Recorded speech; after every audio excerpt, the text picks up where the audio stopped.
నిర్మల్ జిల్లా కేంద్రంలో జాతీయ రోడ్డు భద్రతా మాసోత్సవాలు నిర్వహించారు. ఈ మేరకు ఎన్టీఆర్ మినీ స్టేడియం నుండి శివాజీ చౌక్ వరకు బైక్ ర్యాలీ నిర్వహిస్తున్నట్లు టీడీఓ దుర్గాప్రసాద్ తెలిపారు. ఈ సందర్భంగా అడిషనల్ ఎస్పీ ఉపేందర్ రెడ్డితో కలిసి ఎన్టీఆర్ స్టేడియాన్ని పరిశీలించారు. ఈ కార్యక్రమానికి జిల్లా కలెక్టర్ అభిలాష్ అభినవ్, జిల్లా ఎస్పీ జానకి షరీంలా హాజరవుతున్నట్లుగా వారు పేర్కొన్నారు. నిర్మల్ పట్టణ ప్రజలు హెల్మెట్ ధరించి బైక్ ర్యాలీలో పాల్గొన్న కార్యక్రమాన్ని విజయవంతం చేయాలని కోరారు.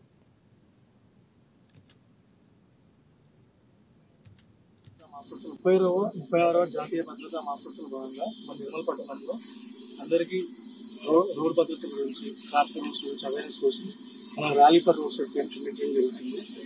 అది రేపు పొద్దున అంటే 29వ తారీఖు ఉదయం 9 గంటలకు మన ఎన్టీఆర్ మినీ స్టేడియం నుంచి మున్సిపల్ సంస్థ వరకు ఈ ర్యాలీ అనేది ఉండబోతుంది. అందరూ తమ యొక్క వాహనంతో ఏ వాహనమైన పర్లేదు, 2 వీలర్స్ అయితే వాళ్ళు హెల్మెట్ ధరించాలండి, 4 వీలర్స్ అయితే వాళ్ళు సీట్ బెల్ట్ పెట్టుకొని వాళ్ళు రావాల్సిందిగా నేను విజ్ఞప్తి చేస్తున్నాను.